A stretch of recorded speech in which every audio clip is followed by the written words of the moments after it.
Now the election back and I'll die away. In short, this is what I have to say. Let us forget fights and grudges and concentrate. Come, let us sit and try to relate. Because now, more than ever, we must show discipline, tolerance, and production to build a strong and better nation. I say that is the main foundation. So come, let us work hand in hand, because this is our land. Come, my brother, come, my sister, and let us build a nation together.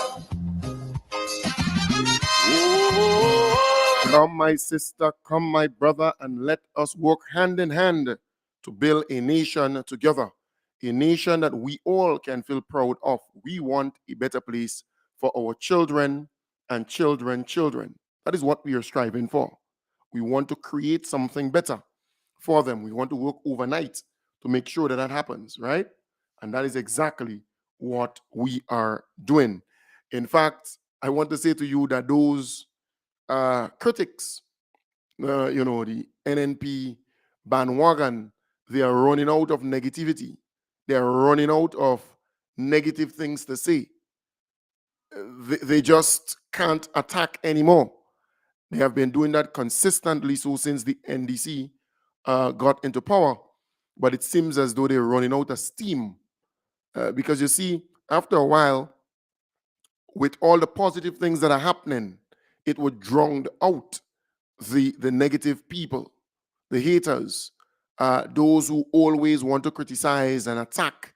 And that's the beautiful thing about it. So we know that in the medium to long term, they would not have anything to say, right? So all now they still trying to find something to say or attack on, but generally speaking, they're slowing down because so many positive things are happening in Grenada, Carriacou, and PT Martinique. It's not even funny. Some people say NDC will run out of things to do by the time the third, fourth year in office because they were doing so much. You just cannot keep up with the amount of things that they are doing, and we have to give them, commendation and applause. They are working in the interests of the people of Grenada, Carriacou, and PT Martinique. While we on Carriacou, that smart hospital facility was handed over to the people of Carriacou. And again, give Tevin Andrews what belongs to him. Boy, that young man working real hard for the people of Carriacou and PT Martinique. But he's genuine, huh? He's a sincere individual. He wants good for the people of Carriacou and PT Martinique. Grenada is now home to 5 Smart Gold level standard health facilities. The Princess Royal Smart Hospital and the Hillsborough Smart Health Center, together with the first retrofitted facility, the Princess Alice Smart Hospital, as well as the Richmond Home for the Elderly and the Central Medical Stores, make up 5 smart facilities, which mark the completion of the retrofitting stages of the Smart Healthcare Facilities project in Grenada. All facilities have earned an A on the Hospital Safety Index and are the first in Grenada to be over 70% green. Dr. Amalia Del Riego, Pan American Health Organization and World Health Organization representative for Barbados and the Eastern Caribbean countries, said the recent handovers mark significant achievements of the partnership between government, PAHO, and the United Kingdom's Department for International Development. Dr. Del Riego expounded on the significance of a smart health facility. A smart that really speak to safe and resilient against the various hazards that we face, including hurricanes and other natural hazards.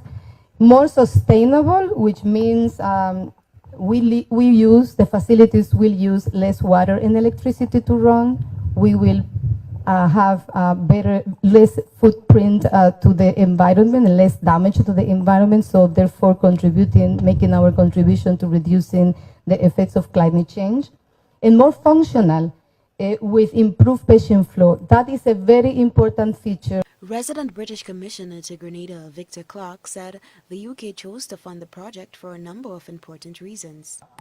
The reason the UK looked to fund this particular innovative project is because we're really committed to helping protect vulnerable community resources here in Carriacou and Petit Martinique and also in Grenada, particularly against the risks of future storms and disasters and the increased risk from climate change that we are all experiencing right across the world. Minister for Carriacou and Petit Martinique Affairs, Tevin Andrew, welcomed the assistance of PAHO and the UK government.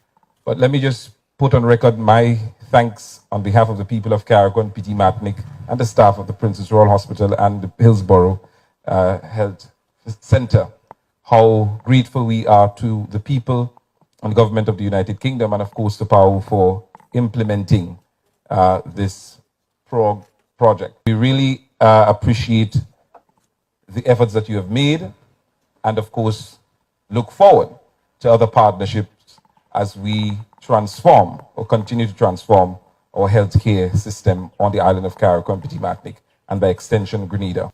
Safety aspects included installing a windproof roof, windows and doors, the walls were strengthened, the electrical wiring was updated, and a sewage treatment plant and an improved fire protection system were installed. Functional aspects of the refurbishment included specific improvements in accessibility for the disabled, telecommunications, backup power, and infection control.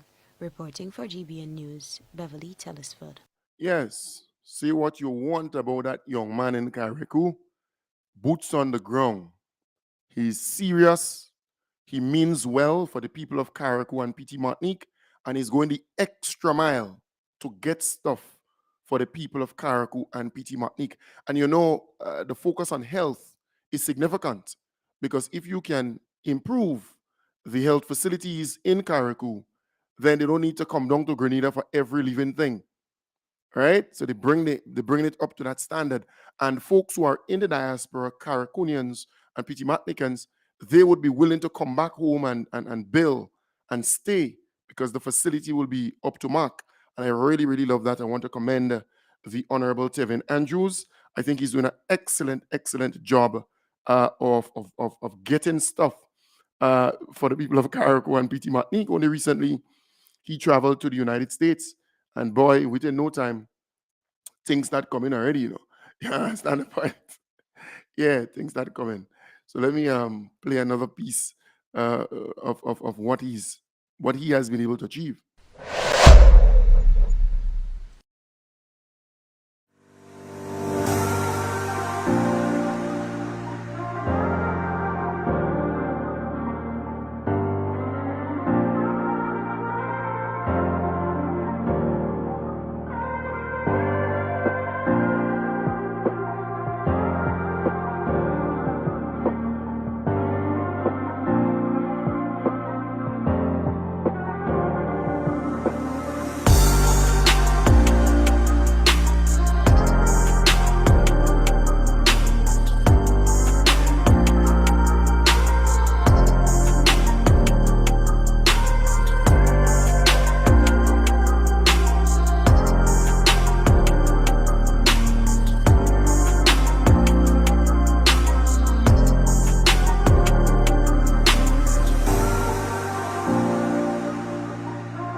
Right, good afternoon to the staff of the Princess Royal Hospital, Minister for Carriacou and Community Affairs and Local Government, the Honorable Tevin Andrews.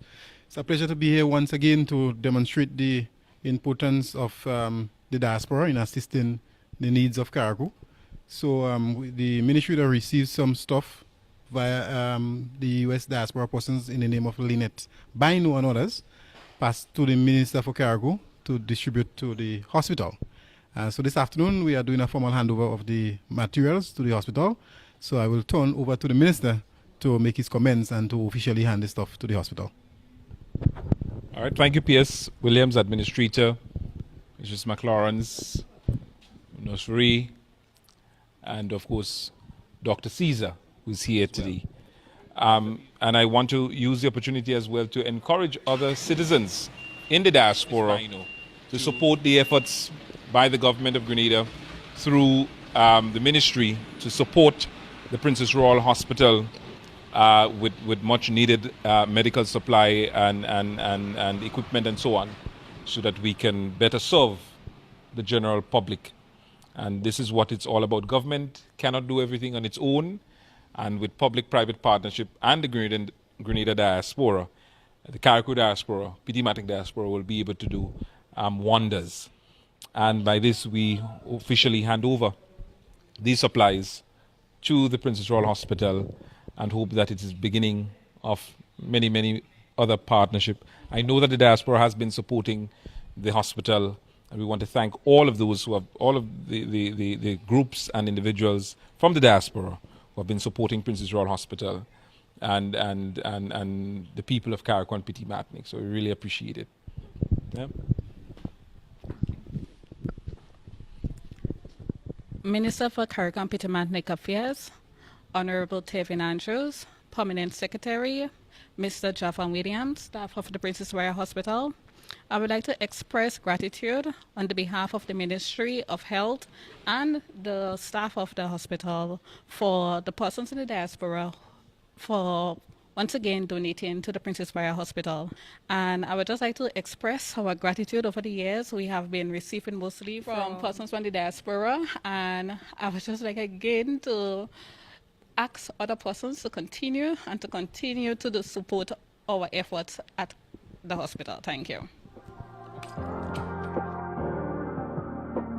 Yes, so again, folks, Tevin Andrews, he continues to do a lot for the people of Carriacou and PT Matnick, and that is why I'm saying to you over and over, the NNP folks who like to criticize, come with the negativity over and over, after a while, they wouldn't have anything to say, because so many good things are happening. So many good things are happening for our people. After a while, when they attack whoever within government and the ministers and so on, people will then say to them, but wait, what are you really attacking? And we start seeing that happening.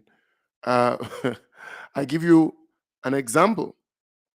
NNP published that stupidness on me, you know, and people, I'm not defending myself on social media and so on, but people are actually defending me because they know the truth.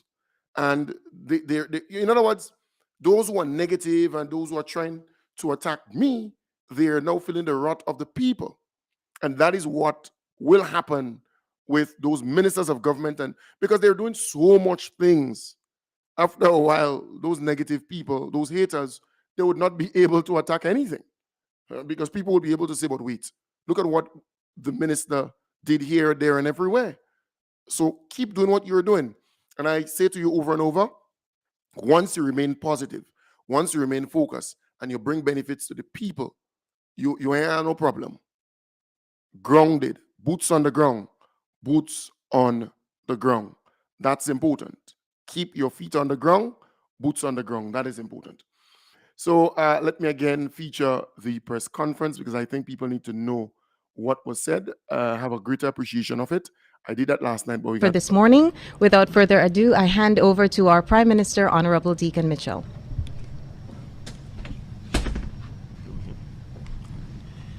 Thank you, and pleasant morning to the citizens of Grenada, to the members of the media who are with us this morning. My first announcement is to indicate to the public that as of yesterday, the 3rd of April, there has been a ministerial portfolio reassignment between myself and the Honorable Dennis Cornwall, the Member of Parliament for St. Patrick East. Effective as of yesterday, the Honorable Dennis Cornwall assumed the portfolio of Minister of Finance, and I would have relinquished that portfolio. I should, however, indicate that I'm acting as Minister of Finance until the end of the week, Friday, as the Honorable Minister Cornwall is off island on government business and returns on Friday. Minister Cornwall will assume the portfolio of Minister of Finance on his return. I have relinquished the portfolio of Minister of Finance and will assume the portfolio of Minister for Public Utilities, Infrastructure, Civil Aviation, Transportation. I should point out that my ministerial portfolios for national security, information, national disaster continues. So that's the only change that there has been to the ministerial portfolios. Obviously, both Minister Cornwall and I look forward to learning our new ministries, to working with the PSs and staff at the ministries to continue to deliver on our transformation agenda and on the many projects and plans that each ministry is required to carry out. We will obviously be having transition briefs and meetings with the senior management of the respective ministries, in my case starting as of this morning, and in Minister Cornwall's case on his return to office on Friday. Obviously it's a long weekend, and so that will essentially take us into Tuesday. That's the first announcement. The second announcement is to indicate, as you would recall, as part of our measures to address the cost of living, the government had agreed from October 1, 2022 to cap the freight rates charged at the port by the Customs Department to 2019 levels. That's the pre-COVID-19 levels, in an attempt to alleviate the impact of the external cost of inflation driven by significant increases in freight rates. That initial fiscal measure was for 6 months and would have expired as of Friday, the 31st of March. The government has reviewed the report from the Ministry of Finance and from the Customs Department and have analyzed the measure that was taken. The measure was always intended to be temporary. We are satisfied that freight rates are beginning to normalize and are getting closer to pre-COVID levels of 2019. And in the circumstances, the government has taken the decision not to continue with the capping of the freight rates at 2019 levels. So effective as of the 1st of April 2023, freight would be calculated on the current market freight rates. I should indicate that as a result of the measure adopted, by the government, the government essentially forwent revenue of approximately $5 million. We want to extend our gratitude to the importers who would have passed on the reduced freight rates as a result of the government measure to our consumers. We note from the analysis coming from the Customs Department that two of the goods which were significantly impacted by the capping of the freight rates was the cost of cement and the cost of imported chicken. And obviously cement is fundamental to the construction industry, and so the construction industry in particular ought to have benefited from that. And all of us who consume imported chicken, chicken being a favorite meat product of our citizens, would also have benefited from that. We would emphasize that the other fiscal measures will continue throughout the year. These include the removal of VAT on 19 items, the payment of a $10 subsidy for consumers who consume up to 99 kilowatt hours. With Grenlec, we want to ensure that we can keep the cost of energy, which we know is a major cost that all of us, both business and the private sector, both the government, the private sector, and individuals have to bear with. So we are ensuring that that measure remains in place. The third issue that I would ask the Permanent Secretary in the Ministry of Finance to address is the enacting of the government's commitment, which was made by us pre the election, that on assuming office we will take steps to ensure that the salaries of public servants are paid on a bi-monthly basis. I'm indeed happy and pleased to announce that that will come into effect on the 15th of April 2023. P.S. Sylvester will share some details with you as it relates to that. We should also point out that as a matter of policy, we will be encouraging the private sector, at least those who are not yet already paying their salaries on a bi-monthly basis, to adopt a similar approach so that we can have consistency throughout both the private and public sector when it comes to the payment of salaries. We are satisfied that such a policy approach is in fact supportive of our workers in particular, because what it allows is for you to have, in a far shorter period of time, ready access to your salaries to meet the several financial commitments that you have. We also satisfied that there are certain advantages, for example, that can come with that by, in fact, for example, for employees who have loans, the faster you pay your loans off is the more interest you save, and it puts you in a better position, in fact, to be able to address other financial commitments. And in general, it helps with the management of one's cash flow. And cash flow is critical towards personal finances. It's critical as well towards economic activity within the island. And I just want to point out that the accomplishment of this is testimony to the hard work of the team at the Ministry of Finance. Extensive consultations were held with the workers, with the private sector, with the insurance companies, with the banks, the Chamber of Commerce, etc. And it's testimony to the fact that when we take a can-do approach, that many of the things that we think are insurmountable or cannot happen can in fact happen, and happen quite easily. The issue of paying salaries bi-monthly has been something that's been bandied about and talked about in the past, perhaps for several decades, going back as far as 20, perhaps even 30 years. And our administration has demonstrated, with the hard work of the team at the Ministry of Finance, that this is something that we were able to achieve essentially within 9 months of taking office. So thank you to the team at the Ministry of Finance.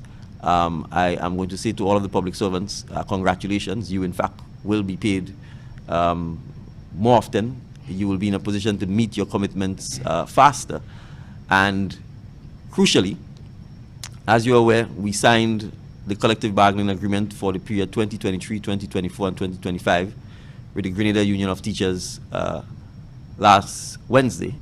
I fully expect that the police officers, the prison officers, workers represented by the Grenada Manual, Maritime, and Intellectual Workers Union, as well as those represented by the Public Workers Union and TAU, would also come on board and agree to the terms and conditions that have been proposed by the government, so that we can ensure that on the 15th of April, the salary increases that the teachers are now benefiting from, 13% over 3 years, would also be factored in to your bi-monthly payment come the 15th of April. So with that said, I will hand over to P.S. Sylvester so that he can provide some further details on the bi-monthly payment of salaries effective 15th April. Thank you, Prime Minister, and good morning to the head table. Good morning to the members of the media and the listening and viewing public. Just to add some footnotes to the overview that the Prime Minister has provided. So effective the 15th of April, as was just mentioned, the bi-monthly or twice monthly, semi-monthly payments will commence. Given that the 15th is a holiday, persons will receive their payments by the 14th of this month. So that's the first payment will be on the 14th. The two payment dates are the 15th and the 30th of each month going forward. Where those dates fall on a holiday or fall on a weekend, then we will pay the last working day before those dates. Just to also underscore the point that was made with respect to the consultations, we've had extensive consultations with all key stakeholders, including and in particular the banks and credit unions, who are main players in this, in that they are the ones who would initially receive the resources of the workers and pensioners. And we have been given the assurance that they are making preparations or have made preparations to basically facilitate the twice monthly payments. In our discussions with respect to how the banks and the credit unions will treat with those payments, they have indicated that they have been reaching out to their customers in terms of providing options on how they pay the mortgages. And as Prime Minister mentioned, there is the option to pay your mortgage on a twice monthly basis. So basically, instead of having to pay 12 payments per year, you can pay 24 payments, and of course that allows you to be able to pay down your mortgage or your loan faster, and of course there are interest benefits to that. They have also indicated that there will be flexibility for persons to be able to access their resources much faster, and so there's that option of either doing the monthly or doing the twice monthly, and so we are very happy about that with respect to persons who had fears or have concerns about how they will be able to meet their commitments. they can do so without fear. There are also issues with respect to persons being fearful that they will meet additional fees by virtue of the more regular deposit into their accounts. Again, the banks have provided information that there will be no additional fees, or there are no additional fees related to the twice monthly payments. There are a lot of concerns that came out with respect to the whole issue of money management and persons feeling that because they are receiving monies a lot faster, that they are not in a position to manage those monies. And what we will do, in fact, we are rolling out this week some money management sessions with all public workers and pensioners and others who are interested in those functions. That will start on Thursday of this week. We will have a session in the morning and one in the afternoon, and then we will continue after the holiday period in terms of the money management sessions. Together with the rollout of the twice monthly payment, we are also moving towards the issuance of electronic pay slips. Previously, government would print in excess of 5,000 plus pay slips on special paper, and of course that is a significant cost. We are moving away from that to the issuance of pay slips that will be sent directly to your personal email address. And so that again is an important development in respect of the twice monthly payments. So we've done all the testing, we've done all the technical work to support this policy, and we have also done extensive consultations, as I mentioned, with the financial institutions, with the insurance companies, with the national insurance scheme, with the hire purchase companies such as courts and so on. We've also met with the trade unions. We have also met with the workers on several occasions. In fact, we had a general meeting, and then we had some more focus group sessions with the police and the nurses and so on. We have made some changes to the initial policy arrangement that we were pursuing, and we have in fact incorporated quite a bit of the feedback that we got from the consultation, and I want to take this opportunity to thank everyone who participated in those consultations and the, of course, useful, thoughtful and insightful comments that we received to help us to be able to move along with the government's policy in terms of this implementation. As the Prime Minister said, the objective of the policy is to provide faster access to your cash to help you to meet your commitments with greater flexibility, and as well by increasing the volume of transaction in the economy. We believe that at the macro level that there is important benefits to the twice monthly payment of salaries. Thank you. Back to you, Mr. Well, thank you, PS. I will now ask the Honorable Minister Andy Williams, Minister for the Ministry of Mobilization, Implementation and Transformation, to provide us with an update on two issues. The first is government's drive to recruit, train and hire procurement officers to address the challenges that the government has historically faced in the implementation of its projects. And second, to provide an update on government's push to create the WASH program, which is really a nation builders program geared at addressing access to water and sanitation in all households throughout Grenada. So, Minister Williams. Thank you, Prime Minister.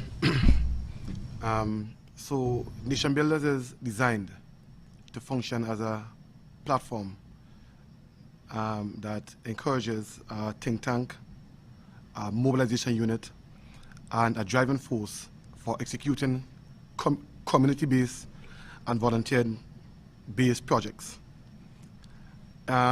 Nation Builders unite citizens to concentrate on addressing developmental issues that are deemed low to medium hanging priorities. Now, the WASH program is part of the Nation Builders program. And WASH means water access sanitation in homes. The WASH program is an initiative to ensure that every household in the country has access to clean water and adequate sanitation facilities by 2027. This ambitious project is being executed through the efforts of the people of Grenada, with facilitation support from the Nation Builders program. And let me just give you some statistics as we get into this. In Grenada, we have approximately 1,398 household with no access to toilet facilities. We also have approximately 3,500 persons have no running water in their homes. Also, we have 8,715 persons today that uses pit latrines. And this program plans to address that. We are looking to officially launch a program in May, and we are encouraging social partners to get involved, because at the end of the day, the government cannot do everything. And we want people on the outside to come in and get involved as a community-based projects and so that at the end of the day, we can all contribute towards building Grenada. And yes, again, we know that approximately 98% of Grenadians have metered or have meters and so and access to water. But we also have 2% that are really in need. And in doing so, we want to, again, ask everyone to come in and join this project. It is a project that involves the community and is community-based. With respect to project implementation, during our budget implementation, we announced that we were going to hire some procurement officers to address bottlenecks and to speed up the implementation of projects. Thus far, we have identified 11 persons already who were selected, who were interviewed, and we are well on the way to get them employed with the government. In doing so, we can alleviate the bottlenecks, and we can now begin to speed up project implementation, because this is what we want. Last year, I spoke about the low implementation rate of the government. We have had no issues in getting projects and getting money, but we have had issue in implementing the projects. So this government is aimed at addressing this problem, and we have started, and we will be looking to move forward in a speedily manner. Thank you very much. Thank you, Minister. Yes, indeed. Yes, indeed. Wonderful. Good way to go. Good way to go. All right. So at least you get the gist of what the NDC intends to do in going forward there. All right. I have 2 tickets that a good friend gave me to give out for that gospel show on Friday. All right. So that's the idea. God bless you. This is Pastor Donnie McClurkin, and I'm coming to the island of Spice. That's right. I'm coming to Grenada on Friday, April the 7th at 7 p.m. at the National Stadium. It's going to be a fantastic night of praise and worship that will bring glory to God and start a revival throughout Grenada. And I want to give special honor to all of the pastors that are working tirelessly throughout Grenada to make this possible. I come to pay honor to you as well. Don't forget, Friday, April the 7th at 7 p.m. at the National Stadium. Donnie McClurkin in concert in Grenada. I'll see you there. All right, so I have 2 tickets to give away. So if you're interested in going to that show or concert, if you're interested in going to that concert, you can call me, and I will then give you the number to link up and get the 2 tickets. All right, so 2 tickets to give away for that concert on Friday. So again, all you need to do is to give me a buzz if you're interested in the 2 tickets. Good. If you're interested in going and you need the 2 tickets, I will give it to you. Also, besides this concert, there's a big reggae show on the 15th of April. That, again, is a big show. And I know a lot of people will be going to that show. I will be going too. It's a big show, I tell you. So many people are talking about, a long time we have not had a reggae show, a reggae show in Grenada.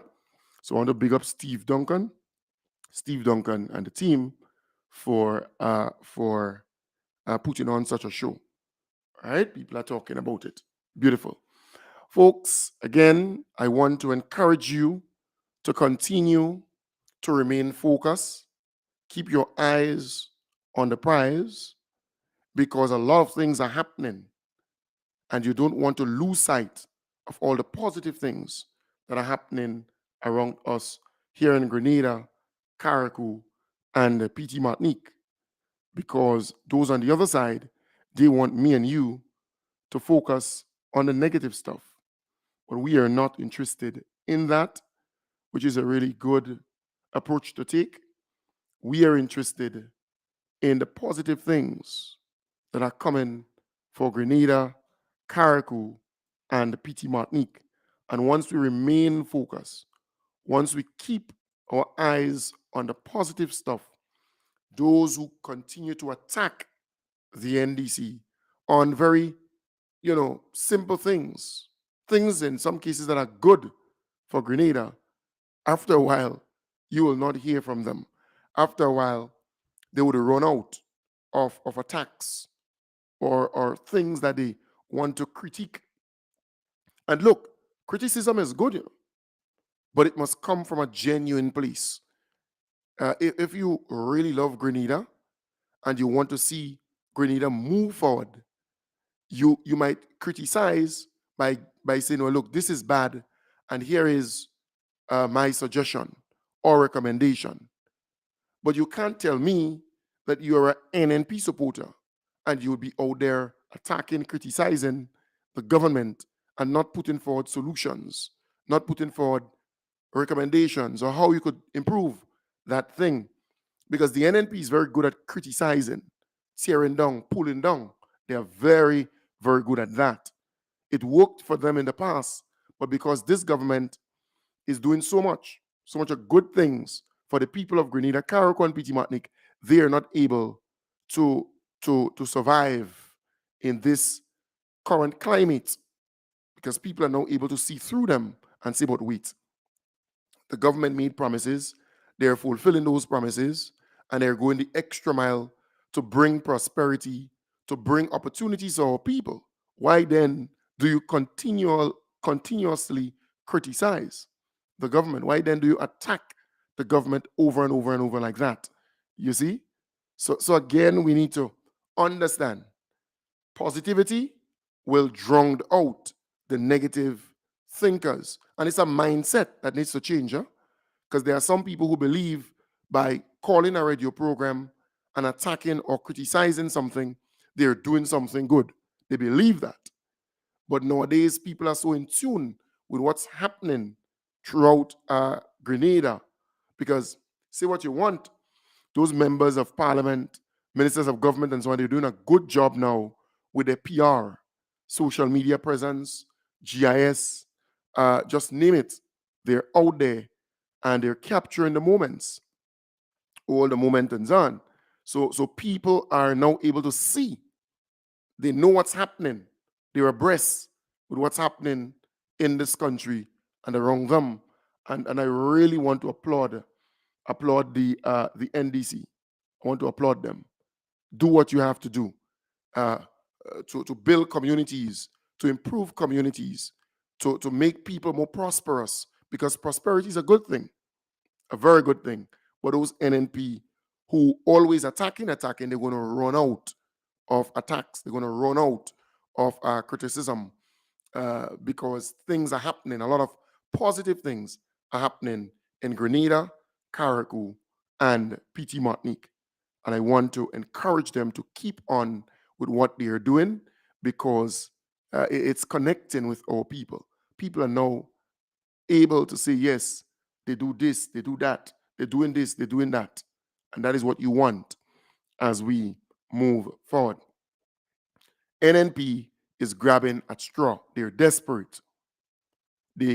Anytime they attack Kem Jones is because they're losing the battle. They're losing the fight, the PR battle and the PR fight. Anytime you see they attack me, they did so on umpteen occasions. Now they're back again to attack your humble servant.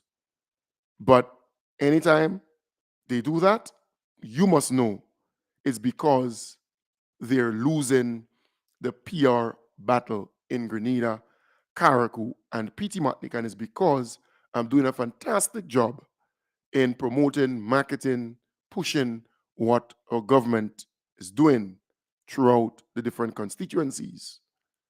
So let them continue to attack your humble servant. All right? Let them do that. In fact, more they attack me is more they make me more popular in the talk show business in Grenada. All right? The more they attack Kem Jones. So let them continue to do that. You can imagine a whole party, a political party, attacking a radio personality, a talk show host. You could imagine that. It means that I'm very, very important. I'm extremely important to them. But I can tell you, anytime they go after me, they're going after the people of Grenada, Karakou, and PT Matnik at home and abroad. And they will fail. If they check it out, when they post what they post, the people who go under that post are people, in some cases, I don't even know them. Some I know. And they go and they defend me. They go and they comment and they let them know how they feel. I'm not the one going and do that. I don't go under the post and comment on anything of that sort. No, I don't really care about that. But people, reasonable thinking people, they're going under those posts and defend Kem Jones because they know that I have always acted appropriately and in the right. I am not that stupid to go to a private political meeting. I would not do that. But when a meeting is publicly announced and promoted, all right, anybody free to go to that meeting. A PA system in a loudspeaker was going around inviting people to that meeting, saying, come, and these are the things we are going to discuss there.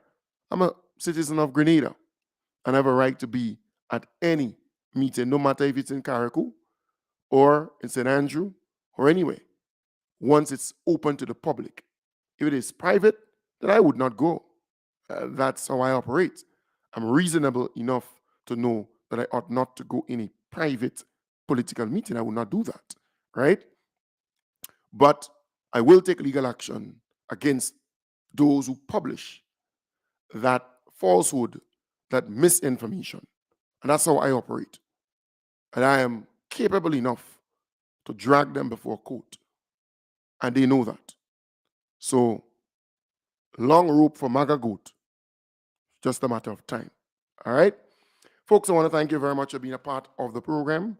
I will be back with you tomorrow. Tonight, not tomorrow. Tonight. Yeah, tomorrow we have another dynamic hour tomorrow morning. But tonight in the hub, starting at 8 in the p.m. Take good care, peace and love. Have a wonderful day. And I hope you can join me tonight in the hub. So many good things are happening, and we need to highlight it.